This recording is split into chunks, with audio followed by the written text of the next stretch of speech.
Rafale रक्षा सौदे के घोटाले पर फिर से एक बार पूरे देश में चर्चा गर्म हो गई है और फ्रांस के पूर्व राष्ट्रपति ओलांदे के बयान के बाद ये बहुत साफ हो गया है कि राफेल रक्षा सौदे में भ्रष्टाचार किया गया है, महाघोटाला किया गया है, 36,000 करोड़ की लूट की गई है, दलाली खाई गई है और हर विमान पर कम से कम 1,000 करोड़ रुपए की दलाली और रिश्वत खाई गई है। ये बात जो पहले दिन मैंने कही थी, प्रेस कॉन्फ्रेंस करके कही थी, वो पूरी तरीके से सच साबित हो रही है। आपको याद हो गया कि मैंने 2 सवाल पूछे थे सरकार से।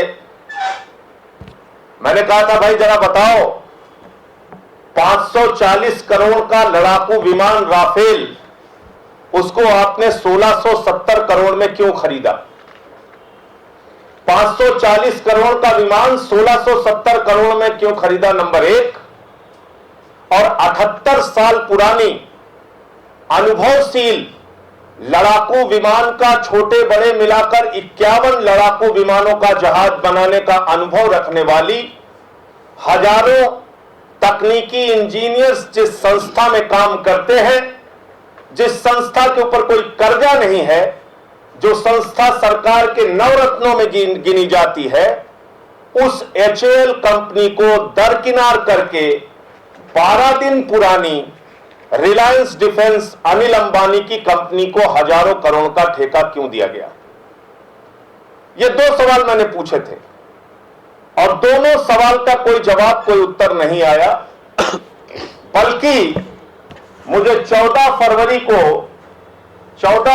2018 को ये अनिल अंबानी ने नोटिस भेजा अपने वकील के माध्यम से और कहा कि साहब आपने मान मर्दन कर दिया है, अनिल अंबानी की मान हानि कर दी है और शायद हिंदुस्तान की आजादी के बाद का सबसे बड़ा डिफेमेशन का नोटिस 5,000 करोड़ रुपए का नोटिस मुझे भेजा गया 14 फरवरी 2018 को। उसके बाद इस नोटिस का मैंने 26 फरवरी 2018 को जवाब दे दिया। उसके बाद मैंने एक चिट्ठी लिखी सीबीआई को, राफेल के मामले में जांच करने के लिए सीबीआई को चिट्ठी लिखी। उसमें पूरा डिटेल लिखा और यह चिट्ठी लिखी 12 मार्च 2018 को। सीबीआई को चिट्ठी लिखी, सीएजी को चिट्ठी लिखी, सीएजी को चिट्ठी लिखी। यह चिट्ठी 19 मार्च 2018 को चिट्ठी लिखी, सीएजी को चिट्ठी लिखी कि राफेल के मामले की जांच की जाए। इसके बाद सीवीसी को चिट्ठी लिखी, सीबी को चिट्ठी लिखी 6 मार्च 2018 को कि राफेल रक्षा सौदे के घोटाले की जांच की जाए। फिर एक सीबीसी का जवाब आया जो बहुत गंभीर है, इसको आप जरूर देखिएगा। किसी और ने जवाब नहीं दिया, सीबीआई ने जवाब नहीं दिया, सीएजी ने जवाब नहीं दिया, लेकिन सीबीसी ने कहा कि commission has considered the complaint and decided to send it to secretary ministry of defence South Block New Delhi for necessary action. ऊपर आगे जो कुछ भी लिखा, ये इन्होंने जवाब मुझे दिया है 16 मई 2018 को। यानी सीबीसी ने माना, हमारी कंप्लेंट को कंसिडर किया, कंसिडर करने के बाद उस कंप्लेंट को उन्होंने भेजा मिनिस्ट्री ऑफ डिफेंस के सेक्रेटरी को इस पूरे मामले की जांच करने के लिए। यानी उन्होंने कुछ साक्ष्य, कुछ तथ्य हमारे पत्र में महसूस किया और उसके बाद उसको आगे भेजा। इसके साथ साथ 2 बड़े इंटरेस्टिंग पेपर मैं आपको दिखाना चाहूंगा। एक कागज है, ये सवाल लोकसभा में 18 नवंबर 2016 को पूछा गया। 18 नवंबर 2016 को लोकसभा में सवाल पूछने वाले सांसदों में 5 सांसद यूपीए के थे, 1 सीपीआई के, 2 एनसीपी के, 2 कांग्रेस के, एनडीए के 9 सांसद थे, बीजेपी के 7, अकाली दल के 1, टीआरएस के 1। ये इतने सांसदों ने कुल मिलाकर आप कल्पना कीजिए 5 और 9, 14 सांसदों ने सवाल पूछा। 14 सांसदों ने सवाल पूछा कि रक्षा सौदे में इस जो राफेल की बात बार बार आ रही है, मंत्री जी जरा बताइए कि राफेल के एक लड़ाकू विमान की कीमत कितनी है। यह सवाल इन सांसदों ने पूछा। दूसरा सवाल इन्होंने पूछा कि लड़ाकू विमान राफेल कब से हिंदुस्तान में आना शुरू होंगे। इसका जवाब इन्होंने मंत्री जी ने, सुभाष भामरे जी ने दिया कि राफेल की कीमत along with requisite equipment, services and weapons, ये बिल्कुल देख लीजिए आप, साफ तौर पे लिखा है। 18 नवंबर 2016 को रिप्लाई में मंत्री सुभाष भामरे ने लिखा है कि राफेल की कीमत with requisite equipment, services and weapons 670 crore रुपए का है और इसकी पूरी सप्लाई 2022 अप्रैल तक हो पाएगी। ये इन्होंने जवाब दिया है सुभाष भामरे मंत्री ने। मैंने फिर 19 मार्च को राज्यसभा में सवाल पूछा कि जरा हमको बताइए राफेल की कीमत कितनी है, एक लड़ाकू विमान राफेल के जहाज की कीमत कितनी है। मुझे जवाब दिया इसी मंत्री ने, सुभाष भामरे ने यह जवाब दिया कि राफेल की कीमत एक जहाज की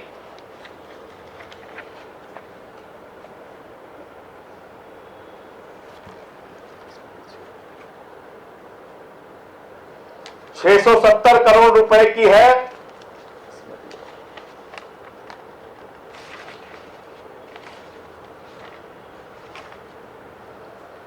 विदाउट इक्विपमेंट्स,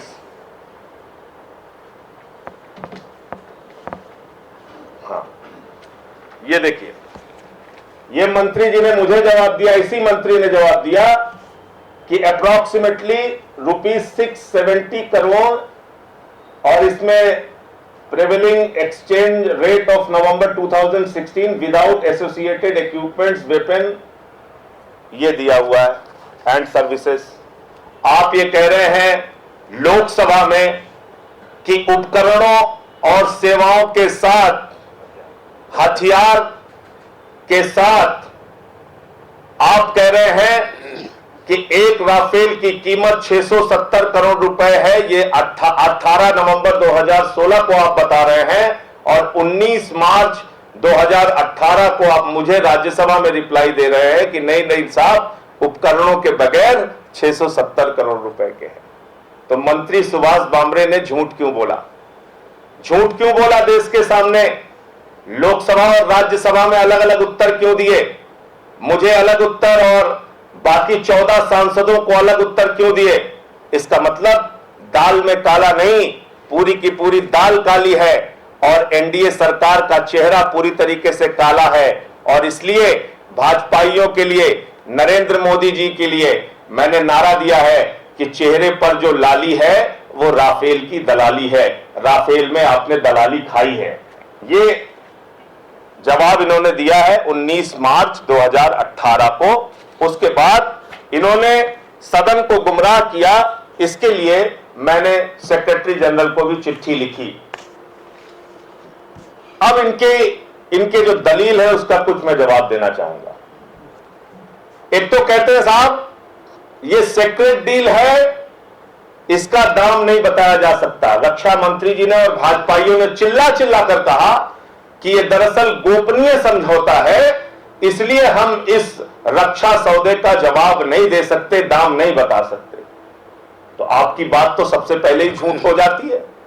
अगर ये सीक्रेट डील है और आप दाम बता नहीं सकते तो आपने 18 नवंबर 2016 को लोकसभा में और 19 मार्च 2018 को राज्यसभा में मुझे और बाकी 14 सांसदों को दाम क्यों बताया 670 करोड़ रुपए विथ इक्विपमेंट्स और विदाउट इक्विपमेंट्स का झूठ क्यों बोला? पहला सवाल। दूसरी बात, मंत्री जी, रक्षा मंत्री जी कहती हैं ये रिलायंस कौन है, किसको ऑफसेट पार्टनर बनाया, मुझे तो नहीं पता, सरकार का इससे कोई लेना देना नहीं। अरे भाई, ये तो तय करना उस कंपनी का काम है, ये तय करना हिंदुस्तान की सरकार का काम नहीं। रक्षा मंत्री का ये बयान सुनकर हंसी भी आती है और अफसोस भी होता है कि क्या किसी देश की रक्षा मंत्री इतनी मूर्खतापूर्ण बात कर सकती है? या तो वो मूर्ख है या धूर्त है, या तो उनको अनिल अंबानी ने और मोदी जी ने कहा है धूर्तता करने और झूठ बोलने के लिए, या वो एक नकली दलील हिंदुस्तान के सामने लोगों को गुमराह करने के लिए पेश कर रही है। मैं पूछना चाहता हूं, अगर हिंदुस्तान में कोई आतंकवादी फर्जी नाम से अपनी कंपनी खोल ले तो क्या रक्षा सौदे जैसे अति संवेदनशील सौदे में आप फ्रांस की कंपनी को यह छूट दे देंगी कि वो हिंदुस्तान की किसी कंपनी को अपना साझेदार बना ले? अगर दाऊद इब्राहिम किसी फर्जी नाम से हिंदुस्तान के अंदर अपनी कंपनी खोल ले तो क्या रक्षा मंत्री जी आप उनको छूट दे देंगी कि हिंदुस्तान में फ्रांस की कंपनी उसको अपना साझेदार बना ले? पहली बात तो ये। और दूसरी बात, ये आपके सरकार की प्रोक्योरमेंट पॉलिसी है, डिफेंस प्रोक्योरमेंट प्रोसीजर 2013, ये 2013 का आपका ये प्रोसीजर है, प्रोक्योरमेंट प्रोसीजर है डिफेंस मिनिस्ट्री का, रक्षा खरीद की नीति है, कैसे आप रक्षा सौदे करेंगे। और इसमें आपने लिखा है, साफ तौर पर लिखा है, ये Indian offset Indian offset partner चौथा पॉइंट है और इसका 4.1 का जो एक क्लॉज है इसमें लिखा हुआ है, Indian enterprises and institutions and establishments engaged in manufacture of eligible products and or provision of eligible services including DRDO are referred to as the Indian offset partner। ये 4.1 क्लॉज में साफ तौर पे डिफेंस मिनिस्ट्री के procurement procedure के अंदर आपने लिखा है, रक्षा खरीद नीति के अंदर लिखा है कि जो एलिजिबल प्रोडक्ट्स के मैन्युफैक्चरर होंगे उनको ही ऑफसेट पार्टनर बनाया जा सकता है। और एलिजिबल प्रोडक्ट्स की भी लिस्ट 59 नंबर पेज पर आपको मिल जाएगी कि एलिजिबल प्रोडक्ट्स में क्या क्या आते हैं। ये पूरा कागज दे सकता हूं, ये आप लोग रक्षा मंत्री जी से जरूर पूछिए। ये list of products and services eligible for discharge of offset obligations, ये पूरा साफ तौर पे एक एक चीज इसमें लिखा है, एलिजिबल प्रोडक्ट्स में सर्विसेज में क्या क्या चीजें आती हैं। ये रक्षा मंत्री को जवाब देना चाहिए।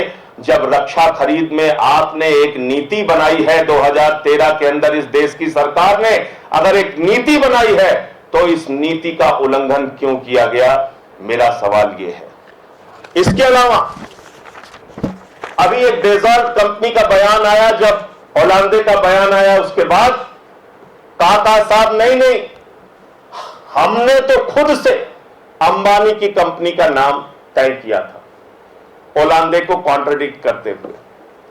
अब मैं आपको दिखाना चाहूंगा, 17 दिन पहले जो डेजर्ट कंपनी के सीईओ थे उन्होंने एयर चीफ मार्शल के सामने, एचएएल के चेयरमैन के सामने क्या कहा है, 1 मिनट के अंदर आप उसको सुन लीजिए। India in 2012 as we call it L1 after a demanding competition. Rafale is the next logical step. After an outstanding amount of work and through discussions, you can imagine my great satisfaction to hear on one hand from Indian Air Force Chief of Staff that he wants a combat-proven aircraft and a polyvalent fighter, which could be the Rafale when we would have signed, which should be, again, as I said, a logical step. And on the other hand, from HAL chairman, that we are in agreement for the responsibilities sharing, considering as well our conformity with the RFP in order to be in line with the rules of this competition. I strongly believe that contract finalization and signature could come very soon. अप्रैल को HAL 78 साल पुरानी company को दरकिनार करके 12 दिन पहले बनी company को अनिल अंबानी को हजारों करोड़ का ठेका दे दिया जाता है और उस कंपनी का चयन किया जाता है HAL को दरकिनार करके। ऐसा क्यों किया गया? क्या आप इस देश की जनता को मूर्ख समझते हैं? क्या इस देश की जनता घास खाती है? अरे रक्षा मंत्री जी नरेंद्र मोदी जी, इस देश की जनता भी रोटी खाती है, उसके भी दिमाग है। आप मूर्ख मत समझिए देश के लोगों को। अगर आपने इतने अनुभवशील कंपनी को जो 17 दिन पहले तक समझौते में थी और फाइनल होने जा रही थी, उसको दरकिनार करके 12 दिन पहले आपने कंपनी बनवाई, कंपनी बनवाने के बाद उस कंपनी को ऑफसेट पार्टनर बनवाया, हजारों करोड़ का ठेका दिलवाया, यानी पूर्व राष्ट्रपति ओलांदे का जो बयान है वो पूर्णतः सत्य है कि दरअसल रिलायंस का नाम भारत की सरकार नरेंद्र मोदी जी ने और देश की सरकार ने दिया, जिसके बाद उनके पास कोई विकल्प नहीं बचता। और इसमें मेरा आरोप है एक एक विमान के ऊपर एक एक हजार करोड़ का घोटाला हुआ है। 36,000 करोड़ का रक्षा सौदे की हिंदुस्तान की आजादी के बाद का अब तक का सबसे बड़ा ये महाघोटाला है। और इसलिए मैं 2 सवाल फिर से दोहरा रहा हूं। 540 करोड़ का जहाज 1670 करोड़ में क्यों खरीदा, नंबर 1, और 78 साल पुरानी लड़ाकू विमान बनाने वाली अनुभवशील कंपनी को दरकिनार करके 12 दिन पुरानी वाली अनिल अंबानी की कंपनी को ठेका क्यों दिया? मोदी जी, आपसे देश पूछ रहा है, भारत माता पूछ रही है, भारत के जवान पूछ रहे हैं, सीमा पर सुरक्षा करने वाले हमारे वीर सपूत पूछ रहे हैं कि बताओ, भारत माता की तुम जय लगाते हो, वंदे मातरम लगाते हो, फर्जी राष्ट्रवादियों, तुमने कितनी दलाली इस रक्षा सौदे में खाई है? नरेंद्र मोदी जी, आपने दलाली खाई, भारतीय जनता पार्टी ने दलाली खाई, या अनिल अंबानी ने दलाली खाई? इस बात का जवाब देश को देना चाहिए। इसके अलावा एक प्रकरण और, कल हिंदुस्तान छोड़कर भाग गया, ये दूसरा पेपर है ना, दूसरी फाइल कहां है? ये थी ना, वो जो आपको दिया ये ना, ये बात दिया, ये रहा पासपोर्ट वाली वो पेपर दे दिए। तो ये 5,000 करोड़ लूटकर नितिन संदेशरा हिंदुस्तान से भाग गया। गुजरात, जो राष्ट्रपिता महात्मा गांधी के लिए जाना जाता है, गुजरात जो सरदार वल्लभ भाई पटेल के लिए जाना जाता है, गुजरात जहां के राष्ट्रपिता महात्मा गांधी ने पूरी दुनिया को अहिंसा का संदेश दिया, ईमानदारी का संदेश दिया, नैतिकता का संदेश दिया, लौह पुरुष सरदार वल्लभ भाई पटेल ने भारत को एक सक्षम और मजबूत राष्ट्र बनाने के लिए अपना जीवन न्यौछावर कर दिया। ऐसे गुजरात को आज नीरव मोदी हजारों करोड़ लूटकर बदनाम कर रहा है। ऐसे गुजरात को मेहुल चोकसी आज हजारों करोड़ की लूट करके बदनाम कर रहा है। ऐसे गुजरात को आज अडानी और अंबानी हजारों करोड़ का भ्रष्टाचार करके बदनाम करने का काम कर रहे हैं। ऐसे गुजरात को जतिन मेहता 6700 करोड़ लूट कर बदनाम कर रहा है। और ऐसे गुजरात को नितिन संदेशरा ने 5000 करोड़ का भ्रष्टाचार करके बदनाम किया। और इन सारे गुजराती भ्रष्टाचारियों को कहीं ना कहीं हमारे देश के प्रधानमंत्री, जो संयोग से गुजरात से आते हैं, नरेंद्र मोदी जी, वो भी कहीं ना कहीं इनका संरक्षण कर रहे हैं और इनका सहयोग कर रहे हैं। मैं आपको दिखाना चाहूंगा कि मैंने एक चिट्ठी लिखी है सीबीआई को 4 मई 2018 को, और इस चिट्ठी में मैंने साफ तौर पर लिखा कि देश के बड़े बकायेदारों के पासपोर्ट जब्त किए जाएं, जिनके ऊपर लगभग 8,55,000 करोड़ का कर्जा है। और इस चिट्ठी में मैंने नाम लिखा कि नीरव मोदी, विजय माल्या, मेहुल चोकसी, ललित मोदी, कैलाश अग्रवाल, नीलेश पारिक, किरण मेहता, बलराम गर्ग, तमाम लोग ऐसे हैं जो बैंकों से पैसा लेते हैं, हजारों करोड़ की लूट करते हैं, हिंदुस्तान छोड़कर भाग जाते हैं, कृपा करके इनके पासपोर्ट जब्त कर लीजिए। और मैंने एक सूची दी थी सीबीआई को, उसकी सूची दी थी कि ये है वो सूची जिसमें हजारों करोड़ लाखों करोड़ के बकायेदारों के नाम है, इनके पासपोर्ट आप जब्त कर लीजिए। इसी तरह की चिट्ठी मैंने इन्फोर्समेंट डायरेक्टरेट को दी थी, उनको भी यही लिखा था कि आप इन बड़े बकायेदारों के ऊपर कार्रवाई कीजिए। फिर एक रिमाइंडर मैंने ईडी को लिखा, ये 4 मई को सीबीआई और ईडी दोनों को चिट्ठी लिखी। फिर रिमाइंडर मैंने 18 जून को ईडी को लिखा और फिर एक ईडी का गोलमोल सा जवाब आ गया। ये जवाब उनका आया कि नहीं साहब, हमारे पास कोई अधिकार नहीं है और ये जो हजारों करोड़ के लाखों करोड़ के बकायेदार हैं, हम इनके खिलाफ कानूनी कार्रवाई करने में अक्षम हैं। ये ईडी ने लिखा। तो न सीबीआई कार्रवाई करता है, न ईडी कार्रवाई करती है, न सीएजी कुछ करता है, न दूसरे कोई डिपार्टमेंट कोई कार्रवाई करते हैं। तो सरकार की इन एजेंसियों को क्यों खोल के रखा गया है जो हजारों करोड़ लाखों करोड़ की लूट करने वालों को नहीं रोक सकते? अगर एक गरीब आदमी का या छोटे व्यापारी का कुछ करोड़ या लाख रुपए भी बाकी हो तो उसको पकड़ के हवालात में बंद कर दिया जाता है।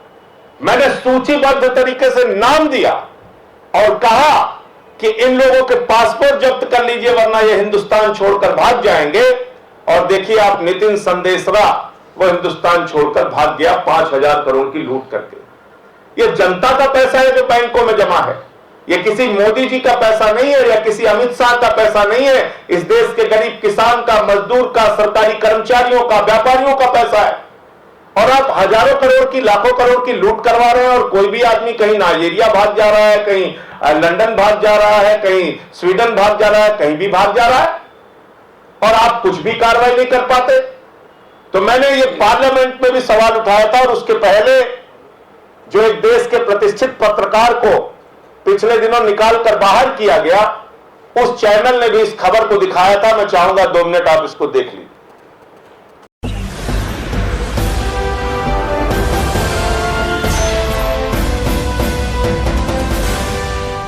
सब्सक्राइब करें।